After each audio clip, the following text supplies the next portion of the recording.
Neste domingo nós iremos estudar o Ministério do Aconselhamento. Como eu vinha falando, nessa revistinha que nós estamos estudando, não tem nenhum estudo sobre o Ministério do Discipulado. Nós já vimos o Ministério do Ensino e o Ministério da Evangelização. Eu creio que o que mais encaixa no Ministério do Discipulado, nessa revistinha, é esse Ministério do Aconselhamento. Porque aconselhar é meio que um ministério bíblico, um ministério de discipulado aprofundado. Porque para você aconselhar alguém, você tem que conhecer minimamente aquela pessoa. É tanto que quando se você for em qualquer consultório de psicologia, aquele psicólogo vai fazer várias perguntas a você para lhe conhecer e entender o seu problema, o que é que você está passando. Então, o Ministério do Aconselhamento é da mesma forma, e o de discipulado também. Só uma pergunta, tá tudo ok no áudio?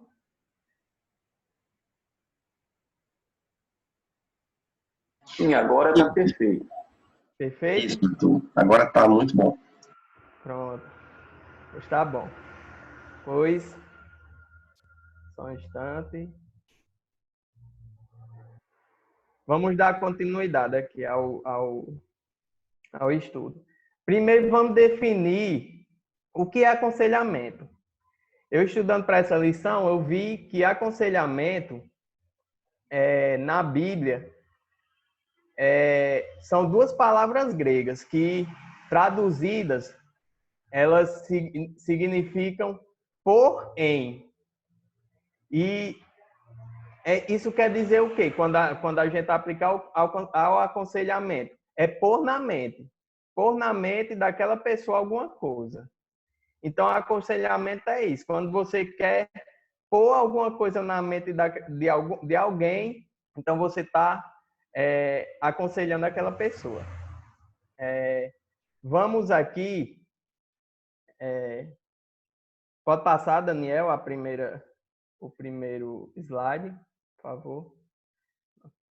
Então, aconselhamento é isso. Como eu disse, pôr na mente de alguém, alguma coisa.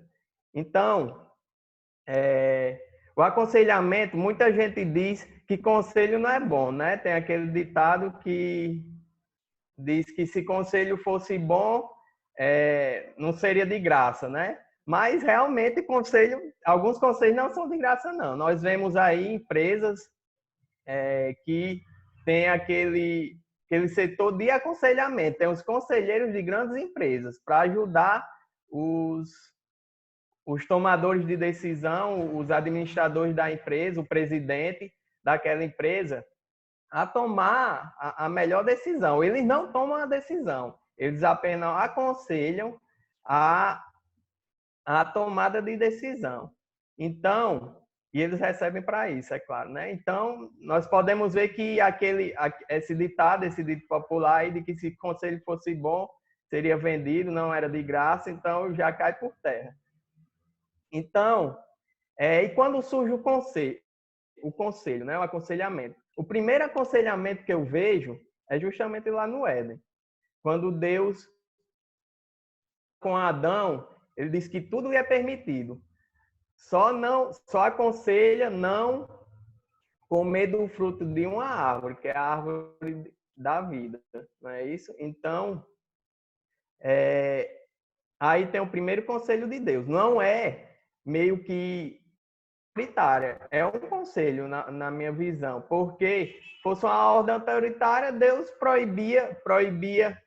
proibiria Adão, e Adão não comeria, não teria comido da árvore, do fruto da árvore. Então, Deus o aconselha. E logo em seguida, o que é que acontece? Chega outra pessoa para aconselhar. Adão, né? Que é Satanás. Chega e aconselha Adão. O que foi que Deus disse? Adão fala que Deus tinha permitido, aconselhou ele a não comer do fruto da árvore, porque a partir do momento que ele comesse, ele iria passar a conhecer o mal e também morreria. Aí o que é que Satanás... Isso não, acho que ele tem medo de que você coma, para você comendo, você pode se tornar igual a ele. Então já vem um conselho e nós sabemos o restante da história, né? Logo depois, o primeiro assassinato que nós temos registro, que é Caim, quando Caim mata Abel, também Deus aconselha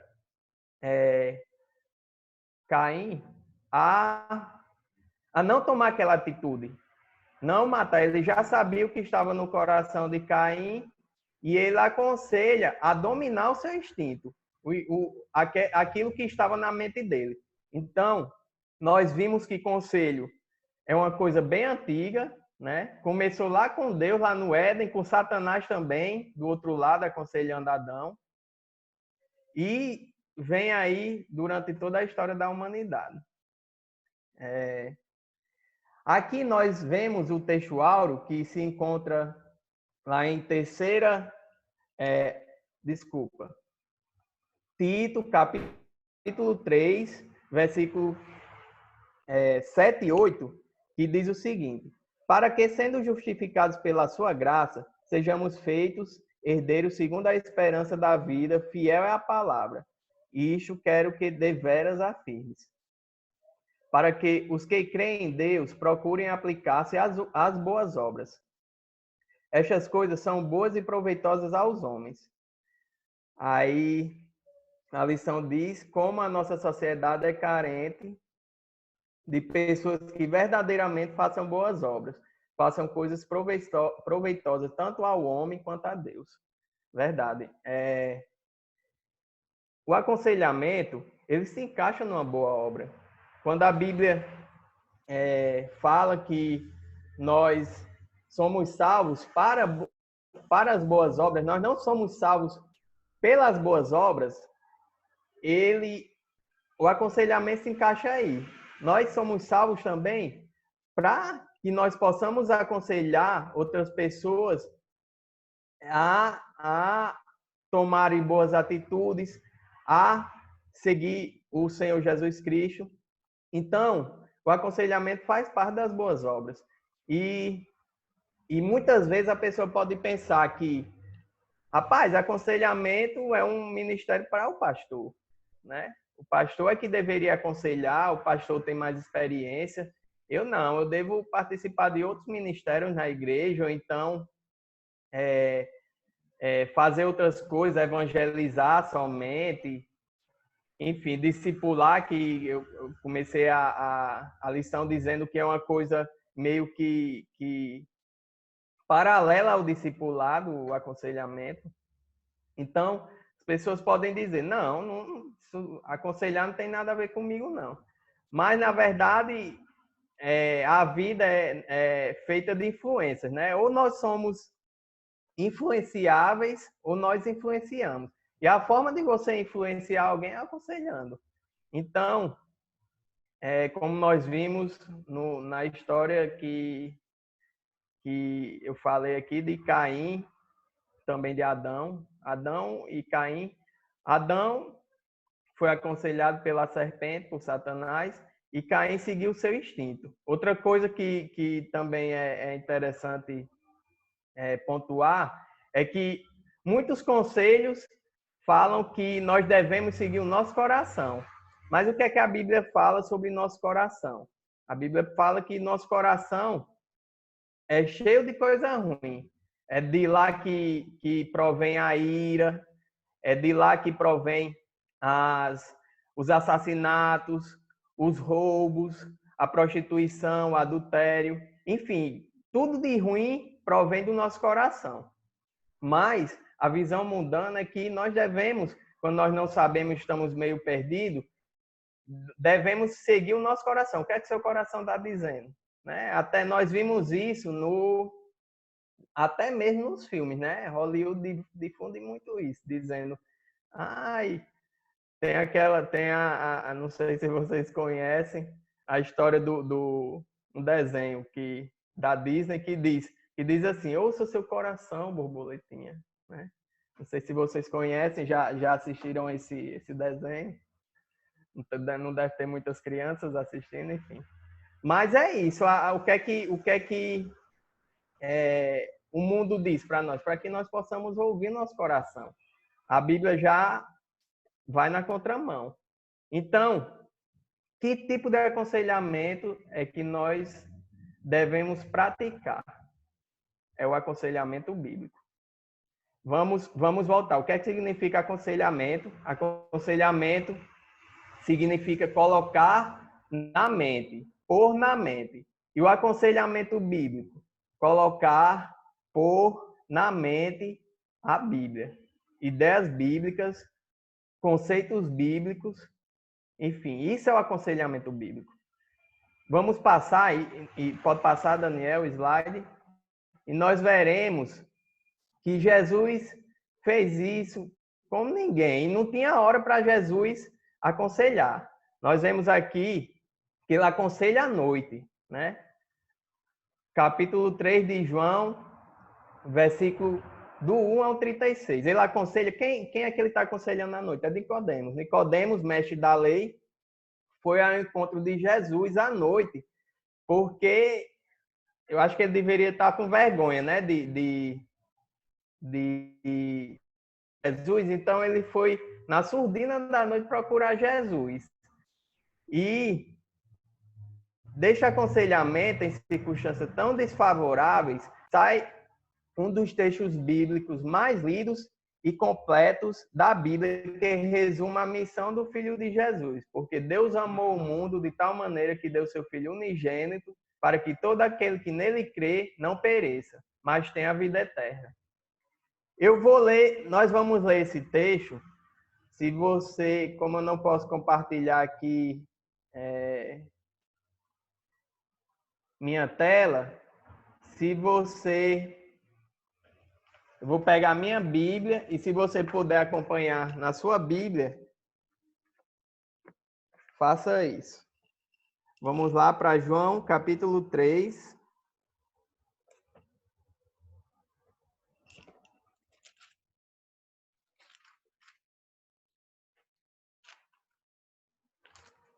João, capítulo 3, do 1 até o 21, que é realmente onde o texto relata esse aconselhamento, esse encontro de Jesus e Nicodemos.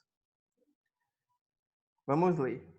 Havia entre os fariseus um homem chamado Nicodemos, um dos principais judeus. Este de noite foi ter com Jesus e lhe disse: Rabi, sabemos que és mestre vindo da parte de Deus, porque ninguém pode fazer estes sinais que tu fazes se Deus não estiver com ele. A isto respondeu Jesus: em verdade te digo, se alguém não nascer de novo, não pode ver o reino de Deus. Perguntou-lhe Nicodemos: como pode um homem nascer sendo velho? Pode porventura voltar ao ventre materno e nascer segunda vez? Só contextualizando aqui, o que era que Nicodemos queria saber de Jesus? Ele diz aqui que ele já chega elogiando Jesus. Ele diz, ao contrário dos mestres da lei, fariseus, ele diz que realmente Jesus vinha de Deus, né? Não era pai de Satanás, ou então era um enviado de Satanás, como alguns disseram. Ele diz que Jesus realmente era vinha da parte de Deus, e Jesus já dá meio que um corte e um conselho a ele: olha, em verdade te digo, se você não nascer de novo, não poderá ver a Deus. E Jesus continua: em verdade te digo que se não nascer da água e do Espírito, não pode entrar no reino de Deus. O que é nascido da carne é carne, e o que é nascido do Espírito é Espírito. Não te admires de eu te dizer: importa-vos nascer de novo. O vento sopra onde quer, ouves a sua voz, mas não sabe de onde vem, nem para onde vai. Assim é todo aquele que é nascido do Espírito. Então lhe perguntou Nicodemos: como pode suceder isto? Acudiu Jesus: tu és mestre em Israel e não compreendes essas coisas? Em verdade te digo que nós dizemos o que sabemos e testificamos, o que temos visto e o que temos visto. Contudo, não aceitais o nosso testemunho. Se tratando de coisas terrenas, não me credes. Como creiais se vos falar das celestiais? Ora, ninguém subiu ao céu senão aquele que desceu, a saber, o Filho do Homem. E do modo porque Moisés levantou a serpente no deserto, assim importa que o Filho do Homem seja levantado para que todo que nele crê tenha a vida eterna. Até aqui, meus irmãos. Então, Nicodemos chega para Jesus com um elogio e Jesus já vai direto no coração dele, porque o conhecia e diz: olha, só poderá ver a Deus aquele que nascer de novo. Então, o que é nascer de novo? O que era que Jesus estava aconselhando a Nicodemos naquela situação? Ele estava aconselhando a Nicodemos a se prostrar e depender totalmente de Deus, porque não é da vontade do homem que o homem não pode, como Nicodemos disse, chegar, tomar a atitude de entrar na barriga da mãe e nascer de novo. Então, qual nascimento de novo era esse? Era a mudança de vida. E é interessante que quando isso acontece, é um momento que nós mais precisamos de aconselhamento, porque é como se nós fôssemos crianças recém-nascidas. É isso que a Bíblia fala, né? Paulo fala lá em 1 Coríntios que ele teve que dar leite para alguns porque eram como recém-nascidos. 1 Pedro também fala que nós devemos desejar a palavra de Deus assim como uma criança deseja o leite, né? O leite materno. Então, é isso que acontece quando nós nos convertemos.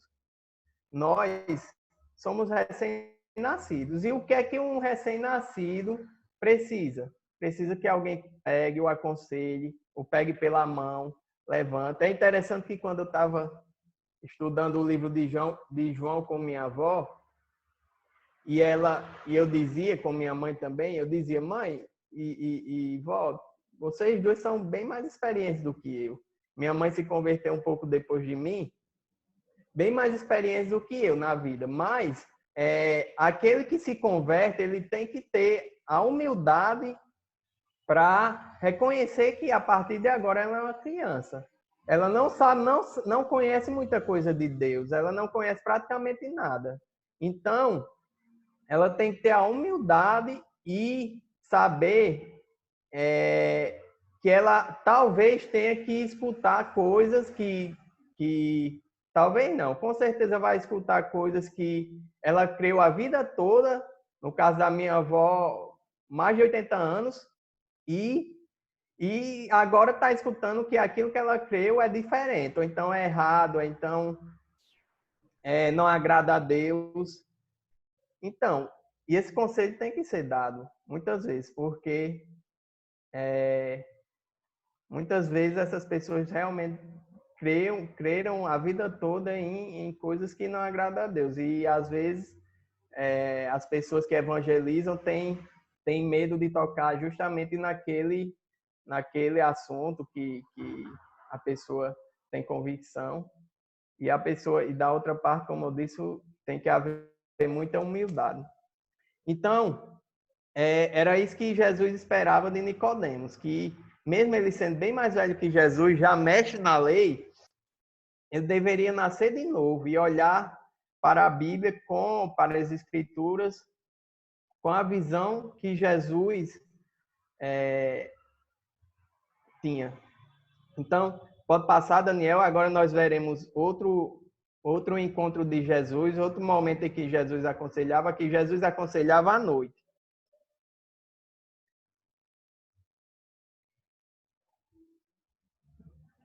Aqui Jesus aconselha à beira do poço, né? Aquela mulher samaritana.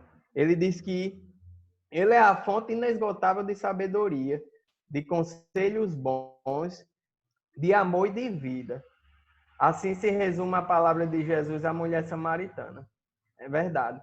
Jesus, o profeta Isaías, já dizia lá no capítulo 9 que quando o Messias viesse, ele seria príncipe da paz e tantas outras coisas. E entre essas coisas, ele diz que seria conselheiro maravilhoso. E nós vemos Jesus a todo tempo aconselhando. Nós veremos algumas situações, alguns casos, mas se você for ler a Bíblia, Jesus sempre aconselha. Ele deu a sua vida para realmente cuidar do outro, entender a situação daquele outro e passar a melhor palavra. Por a palavra, como eu defini, aconselhamento, por a Bíblia, por a palavra dele na mente das pessoas. Então, a cada situação ele estava dando um conselho, estava ensinando, toda situação ele aproveitava para isso. E nós realmente temos essa oportunidade, né? No trabalho, em casa, na escola. Muitas oportunidades nós temos de aconselhar pessoas, para você ver como muitas vezes nós temos essa oportunidade e às vezes a desperdiçamos, que às vezes as pessoas vêm se aconselhar conosco, né? Pelo fato de nós sermos cristãos e conhecermos um pouco da Bíblia. Então, muitas vezes aquela pessoa vem se aconselhar conosco e nós, às vezes, não damos uma palavra, às vezes, naquela hora, ou então não sabemos aconselhar corretamente. Então, Jesus fazia isso a todo momento. Ele procurava situações para que ele pudesse ensinar e aconselhar pessoas. Pode passar, Daniel. Aqui Jesus aconselha diante do pecado. Esse texto nós vamos ler, eu convido os irmãos a lerem comigo, mais uma vez. A lição diz o seguinte: em suma, quem aprende mais sou eu mesmo, que vejo um Deus que não se acovarda diante da falsa justiça humana, porém se faz humano para que nossas injustiças fossem justificadas por ele. A situação aqui é a seguinte, nós vamos ver no texto, Jesus, uma mulher levada, uma mulher pega em adultério é levada até Jesus para prová-lo, né? Porque a lei de Moisés dizia que uma mulher, quando pega em adultério,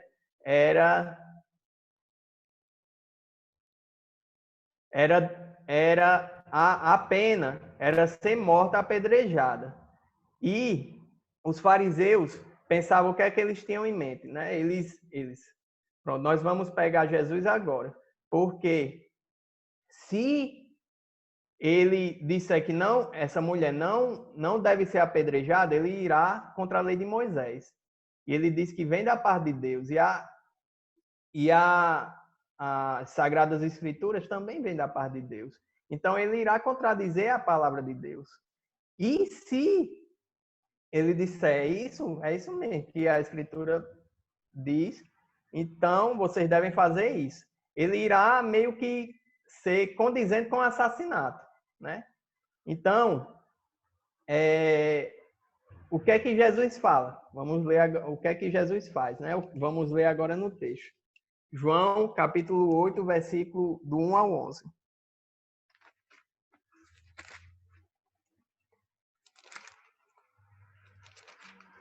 Só passar mais, se você tiver com a sua Bíblia aberta, só passar mais algumas páginas. Diz o seguinte: Jesus, entretanto, foi para o Monte das Oliveiras. De madrugada, voltou novamente para o templo, e todo o povo ia ter com ele, e assentando os ensinava.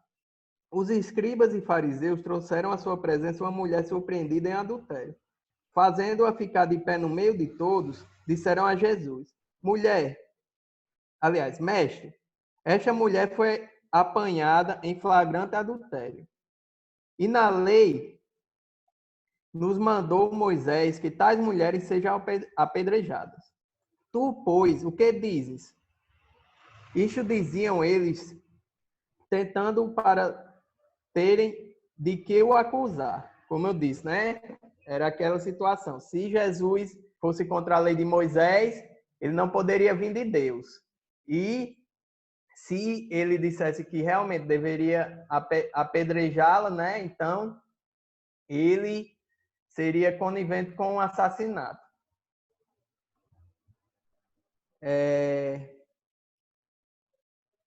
Aqui, Jesus diz o seguinte: mas Jesus, inclinando-se, escrevia na terra com o dedo. Como insistem na pergunta, como insistissem na pergunta, Jesus se levantou e lhes disse: aquele que dentre vós estiver sem pecado, seja o primeiro a lhe atirar a pedra no chão. Mas ouvindo eles esta resposta, e acusados pela própria consciência, foram retirando-se um por um, a começar pelos mais velhos, até os últimos, ficando só Jesus e a mulher no meio onde estava. Erguendo-se Jesus, e não vendo ninguém mais além da mulher, perguntou-lhe: mulher, onde estão aqueles teus acusadores? Ninguém te condenou? Respondeu ela: ninguém, Senhor. Então lhe disse Jesus: nem eu tampouco te condeno. Vai e não peques mais. O que era que Jesus tinha dito no Sermão do Monte? Ele fala lá várias coisas, e dentre essas coisas que ele fala que na lei de Moisés dizia que aquele que fosse pego em adultério era um pecado e que era digno de morte. Mas aí o que é que Jesus diz? Ele diz: olha, sim, isso, mas adultério não é somente isso, não é somente a concretização disso. Ele queria mostrar o pecado no coração do homem. O adultério, se você olhar para uma mulher ou para um homem e desejá-lo no seu coração, você já cometeu adultério. Então, ele estava mostrando que o pecado estava no coração do homem. Ele queria que aquelas pessoas entendessem isso. E nesse momento aqui, ele diz: olha, aquele que não tiver pecado, que atira a primeira pedra. E a consciência acusou cada um que estava ali. Porque quem é que não tem pecado? Eles entenderam isso, né? Eles entenderam isso. E foi uma saída de mestre de Jesus. Porque, como eu disse, eles esperavam uma coisa ou outra. E Jesus veio com essa. Então, Jesus já aconselha duas coisas aqui. Aconselha o povo ao julgamento hipócrita, porque o povo naquela época era muito hipócrita, condenava aquelas pessoas e por trás faziam as mesmas coisas. Jesus também no Sermão do Monte, ele fala sobre o julgamento hipócrita, né? Que ele fala que antes de você querer ajudar o irmão a tirar o cisco no olho dele, tira a trave do seu olho. Porque como é que você vai ajudar o seu irmão com aquele cisco se você tem uma coisa muito maior atrapalhando? Então, é isso. O julgamento hipócrita. O hipócrita que era o que aquelas pessoas estavam fazendo com aquela mulher. Porque eles também tinham pecado e eram dignos de morte. Então, Jesus meio que dá esse conselho, né, entre as entrelinhas. E para a mulher ele diz o quê? Nem eu te condeno, mulher. Vai e não peques mais. Esse é o maior conselho. Eu acho que todo conselho deveria ser nesse caminho aí. Porque se a gente for pensar, qual é o propósito do aconselhamento? Quando a pessoa vem se aconselhar com você, principalmente a pessoa cristã, é porque ela está passando por algum problema, às vezes até problema de pecado. e está querendo se livrar daquele pecado. Então, o que é que ela precisa ouvir realmente? É que ela deve se libertar daquele pecado. E aí você vai aconselhar de acordo com as circunstâncias. Esse é o propósito do aconselhamento. Livrar a pessoa do pecado e, consequentemente, consequentemente, você vai cumprir o primeiro propósito do aconselhamento, que é, como todas as outras coisas, que é a glória de Deus, glorificar a Deus, porque aquela pessoa vai ter a vida santificada, pelo menos daquele pecado, daquela situação. Então, o aconselhamento tem esse poder, é o poder de libertar a pessoa do erro e também glorificar a Deus. Esses são os dois maiores propósitos do aconselhamento, ao meu ver. Pode passar, Daniel.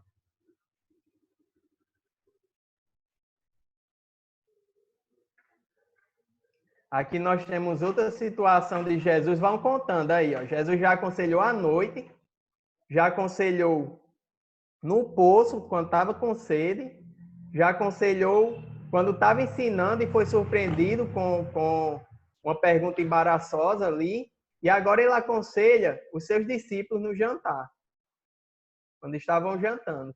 Então, para Jesus não tinha essa não. A todo momento era uma oportunidade de aconselhar os discípulos.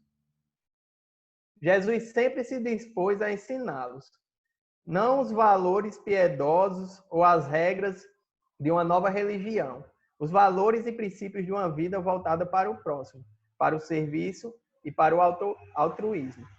Não é verdade? Aqui nesse texto, que está lá em João capítulo 8, se eu não me engano, não, 8 não, 13. João capítulo 13. Jesus está reunido com seus discípulos e ele tem uma grande lição para passar para os discípulos, que é a lição do serviço. Ele ensina os discípulos, se eu, que vocês me chamam de mestre, dizem que eu sou vindo da parte de Deus, sou o Messias prometido.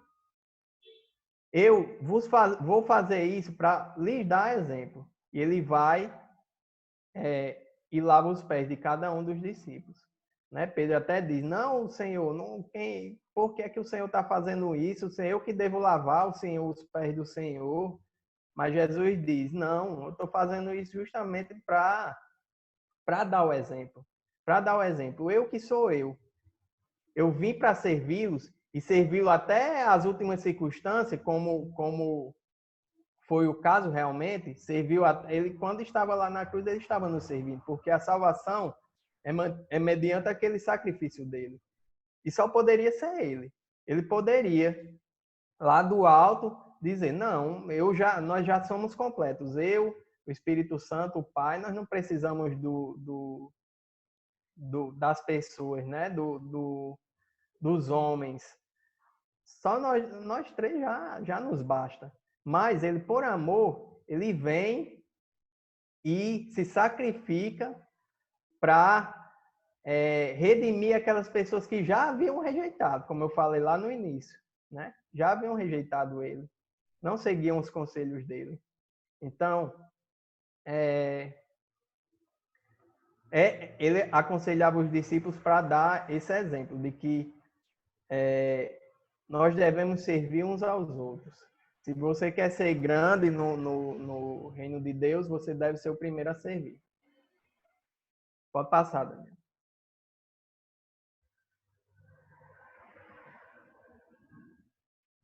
Outro exemplo de pessoa que aconselhava muito era Paulo. Paulo escreveu cartas, né? Para aconselhar realmente 3 pessoas. Timóteo, Tito e Filemon.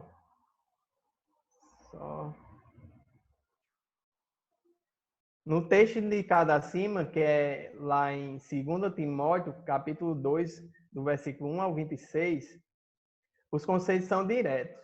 Ele diz para fortificar-te na graça, participar dos sofrimentos como um bom soldado, lembrar de Cristo, dar testemunho solene perante Deus,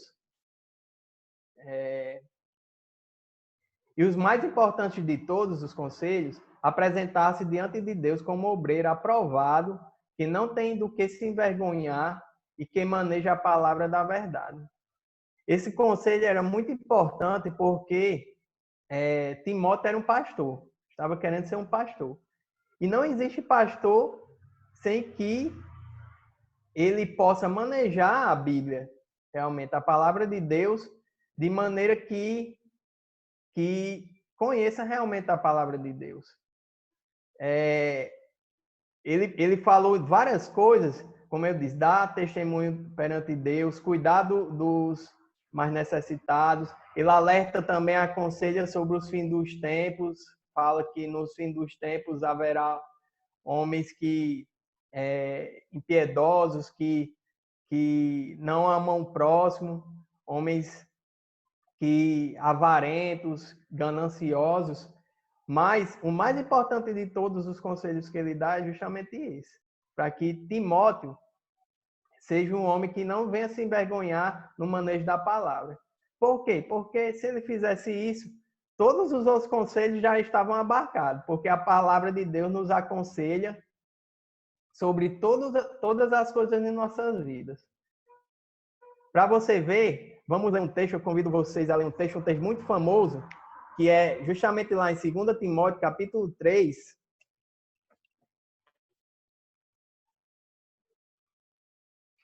para comprovar que realmente a Bíblia, nós encontramos todos os conselhos, tudo que nós precisamos a saber da vida, nós encontramos isso lá em 2 Timóteo, versículo 16 e 17, que diz o seguinte: toda a escritura é inspirada por Deus e útil para o ensino, para a repreensão, para a correção, para a educação na justiça, a fim de que todo homem de Deus seja perfeito e perfeitamente habilitado a toda boa obra. Qual era o conselho que Paulo estava dando a Timóteo aqui? Olha, você tem tudo que você precisa para ser um homem de Deus. Esse é o maior conselho que ele poderia dar. Porque eu sou um conselheiro seu, mas eu sou um conselheiro, talvez falho, talvez eu possa dar algum conselho falho a você. Mas a palavra de Deus não falha, ela é inerrante. E outra, Paulo não estaria com Timóteo para sempre, né? Paulo, como aconteceu, realmente ele foi preso e, inclusive, escreveu as cartas, a carta a Filemon, enquanto estava preso. E, se eu não me engano, a Tito também. Ele sabia que uma hora ele ia partir. Ele desejava até isso, né? Ele desejava até partir e estar com Cristo. Ele disse que era muito melhor do que viver.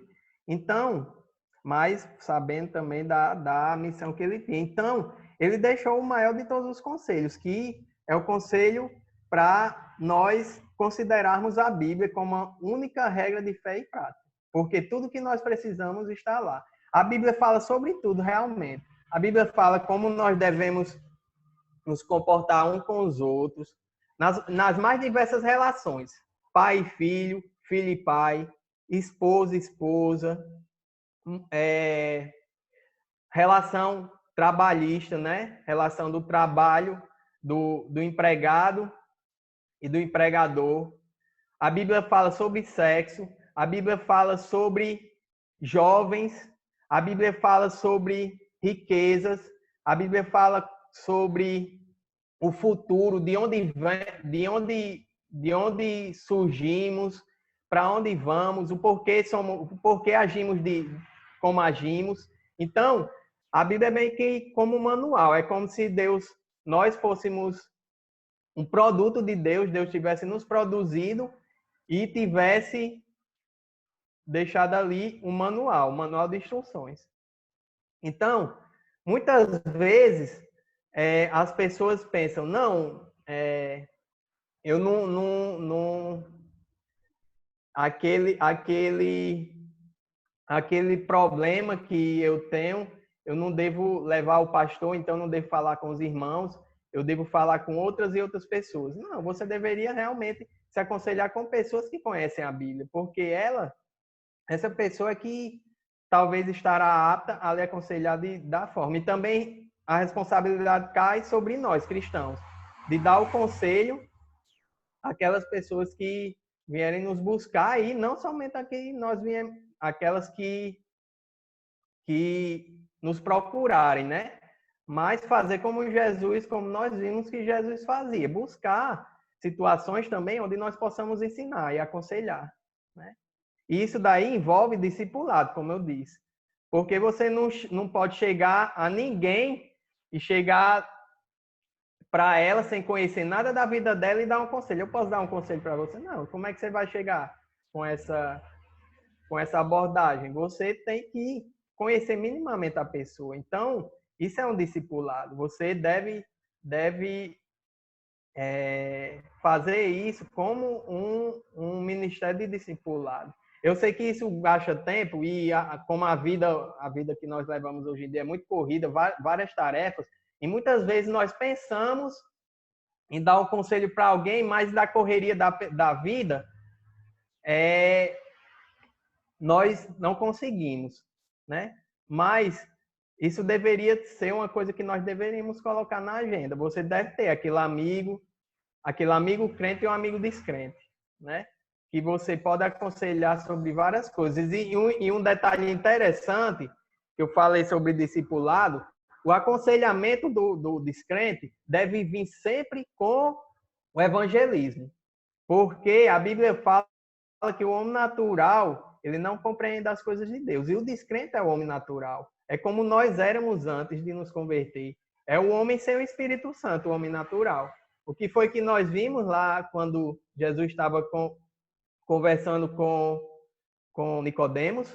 Que ele necessitava nascer da água e do Espírito, né? Ele necessitava nascer do batismo e também do batismo com o Espírito Santo, né? Ele necessitava ser batizado e também regenerado pelo Espírito Santo. Então, o descrente não tem o Espírito Santo para ajudar. Ele, muitas vezes, ele não vai compreender as coisas de Deus, não vai compreender aquele conselho que você está dando.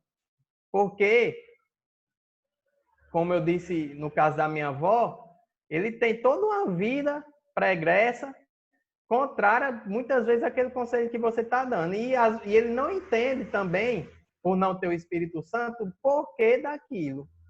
Então, o conselho deve vir sempre com o evangelismo. Porque se você, vamos dizer que ele siga todos os seus conselhos, ele seja um homem de bem, seja um homem reto, né? Um homem realmente irrepreensível. O que é que ele vai se tornar? Se ele não realmente se converter, um fariseu.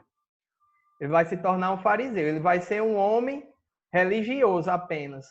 Um homem que realmente não está salvo. Ele segue, realmente entende o porquê daquele conselho, o porquê fazer aquilo, mas o coração dele não está voltado para Deus. Então, ele vai ser um religioso, apenas um fariseu. Então, essa é a diferença do aconselhamento, perdão. Do aconselhamento do crente com o aconselhamento do descrente. O aconselhamento do descrente deve vir sempre com o evangelismo atrelado a ele. Então, Paulo tem a preocupação de colocar valores do Senhor no coração desses jovens e faz isso exercendo o ministério do aconselhamento. Verdade. Pode passar, Daniel. Meus irmãos, aqui nós temos algumas lições que nós podemos tirar desse estudo. Como eu disse, não existe hora ou lugar para aconselhar alguém. A urgência da vida não permite que o aconselhador seja alguém que se dê o luxo de escolher hora e lugar. É verdade. Muitas vezes nós fazemos isso, como eu disse, né? Às vezes nós até lembramos de dar o conselho de falar com alguém, de nos aproximar para futuramente, quando aquela pessoa precisar, nós chegarmos com uma palavra de encorajamento, com uma palavra de demonstração, enfim. Mas aí deixamos para outra hora, né? Mas a vida, principalmente do descrente. A vida não espera, porque nós não sabemos o que vai acontecer com ele amanhã. Então, como eu disse, o aconselhamento e o evangelismo, ele deve ser a toda hora, principalmente com o descrente e com o crente também. Porque o crente, nós não conhecemos o coração de ninguém. Às vezes, ele pode se enveredar pelo caminho do pecado por não receber um conselho, e aquele caminho pode levar ele realmente à morte e até à morte espiritual. Porque, como eu disse, nós não conhecemos o coração dele, nós não conhecemos se realmente ele creu em Deus ou não. A única pessoa que pode afirmar isso, as únicas pessoas, são ele e o próprio Deus. Então, muitas vezes um conselho vindo, um aconselhamento bíblico que venha a repreender, ou então que venha a levar aquela pessoa ao caminho correto, ele pode salvar a vida dela também espiritualmente, né? Porque essa pessoa, a gente não sabe, a gente não brinca com o pecado, né? O aconselhador não vê cor, etnia, credo, sexo, etc. O aconselhador vê a pessoa e sua necessidade. Outra verdade também, né? Nós vimos o caso de Jesus ali com a mulher samaritana, né? Naquela época era eles não se misturavam, né? É tanto que a mulher pergunta: como pode o senhor judeu e eu samaritana, como é que o senhor vem conversar comigo? Ainda mais eu sendo mulher, né? Que naquela época também havia essa discriminação. Eu sou mulher e samaritana e o senhor vem me aconselhar, vem falar comigo. Então, nós não devemos escolher pessoas. Muitas vezes nós escolhemos, né? Fazemos essa distinção e deixamos de abençoar pessoas por causa disso. Quando você está aconselhando, além de abençoar outra pessoa, você também é abençoado. Você aprende aconselhando, tanto quanto quem recebe o conselho, é verdade também. O Espírito Santo, muitas vezes, já aconteceu comigo, de eu estar aconselhando, na maioria das vezes era minha mãe. Era minha mãe, de eu estar aconselhando ela, e às vezes eu saí palavras que nem mesmo eu sabia que eu sabia. Alguns conceitos, algumas coisas de Deus que, rapaz, como é que isso saiu de mim? É o Espírito Santo realmente usando você para que você possa dar um conselho realmente da parte de Deus. Agora, isso daí vem a partir do estudo da palavra, porque nós não podemos falar daquilo que nós não conhecemos. O Espírito Santo realmente nos ensina e nos faz lembrar daquilo que nós vimos, nós conhecemos da palavra de Deus. Então, isso é verdade também. Quando nós aconselhamos, nós somos abençoados também. E até em ver o resultado daquele conselho que nós damos, né? Jesus sempre se preocupou em passar para seus discípulos os valores e princípios de uma vida voltada para o próximo, para o serviço, para o altruísmo. Outra verdade também. Nós vimos aqui o último exemplo de Jesus, que foi ele servindo os discípulos, lavando os pés dos seus discípulos, para passar uma mensagem.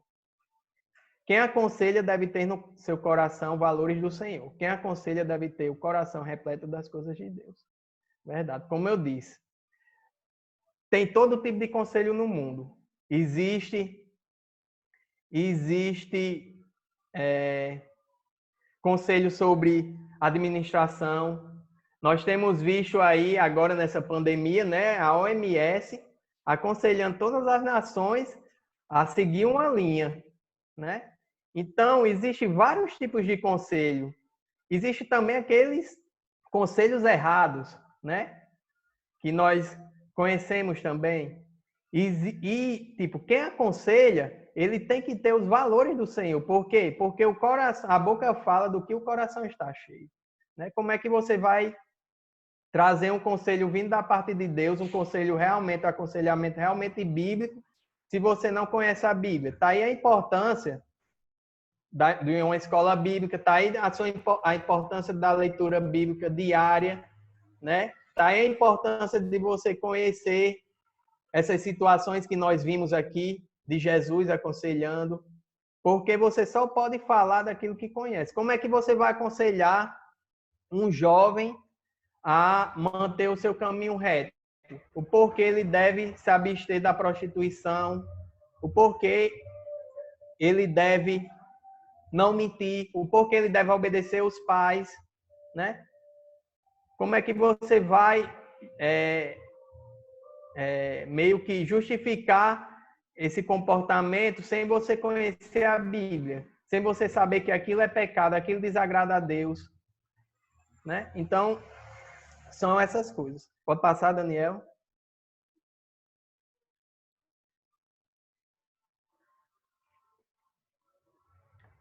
E para terminar, o que é que nós podemos fazer diante de tudo que aprendemos aqui esta manhã? Aconselhar uma pessoa é poder estender a mão e ofertar um pouco de consolo para um coração cansado, uma mente duvidosa e titubeante. No que você puder, ajuda quem está à sua volta. Estenda a mão a quem precisa, oferte seu tempo para abençoar seu irmão.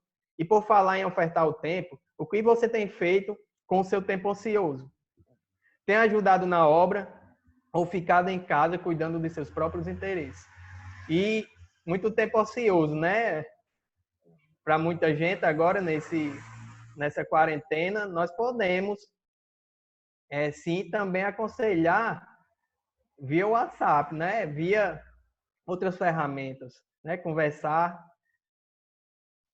com as pessoas e saber como elas estão, se tem alguma coisa deixando elas ansiosas e dar um conselho, ou então saber como é que a vida está, encorajar o irmão, né? Ou então o familiar, encorajar. E aí, como é que está a sua vida? Você está lendo, está orando sempre, todo dia? Muito bem. Isso, tá? Né? Encorajar também. Então, preencha seu tempo livre com algum ministério na casa de Deus. Trabalhe para fazer o reino crescer e avançar o máximo de pessoas, alcançar o máximo de pessoas possível. Meus irmãos, é interessante que eu acho que talvez a última lição que o tema é sobre o pastor, talvez só ela realmente seja direcionada ao pastor. Porque, e talvez nem ela, talvez até ela se aplique também a gente. Mas todas as lições que nós estudamos se aplica, não é somente a um grupo da igreja, não é somente aquele ministério, aquele outro não, deve ser a todos. Nós devemos louvar, devemos saber como louvar, nós devemos fazer parte de um ministério de louvor no sentido de geral, no sentido de isso fazer parte de nossa vida, não só na igreja, mas também em casa. Nós devemos ter um ministério de louvor a Deus, nós devemos adorar a Deus, não somente na igreja. Isso falando em relação a nós mesmos. Nós devemos discipular alguém, nós devemos aconselhar, nós devemos ensinar a nós mesmos e aos outros. Então, todos os estudos que tivemos até aqui não são responsabilidade somente do ministério da igreja. Não, são responsabilidade dos cristãos. A revista, o tema da revista é Ministério Cristão. Então, é do cristão. Ele tem a responsabilidade de ensinar, de aconselhar e todas as outras lições que nós vimos até aqui, discipular, etc. Então, eu acho que já está, deixa eu ver aqui a hora, 11h04. Eu vou encerrar aqui minha fala. Vamos fazer uma oração e depois eu posso passar a palavra ao pastor Daniel. Se habilitar. Vamos orar. Senhor, obrigado pela lição de hoje. Obrigado pelos exemplos que nós vimos aqui do próprio Senhor Jesus, que nos ensina e nos mostra a importância e também a influência que nós devemos ter na vida de outras pessoas. Que o Senhor nos ensine, nos dê oportunidade, que nós, quando tivermos a oportunidade, nós não deixemos essa oportunidade passar.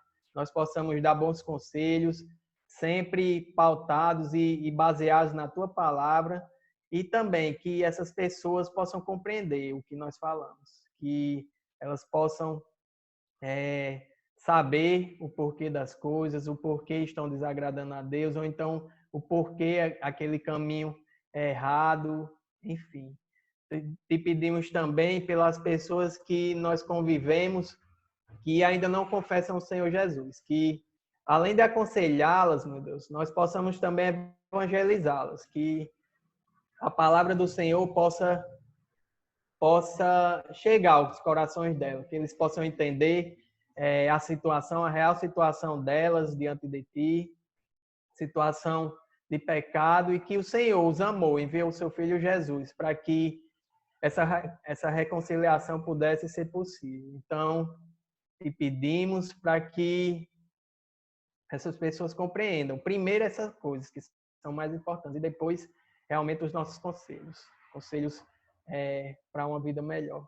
Então é isso, te agradecemos por essa oportunidade de estudar a tua palavra, mesmo distantes um dos outros, e pedimos pelo restante do dia que o Senhor continue conosco e durante o culto também esta noite. Receba nossos louvores e adoração. Em nome de Jesus, que nós oramos e agradecemos. Amém.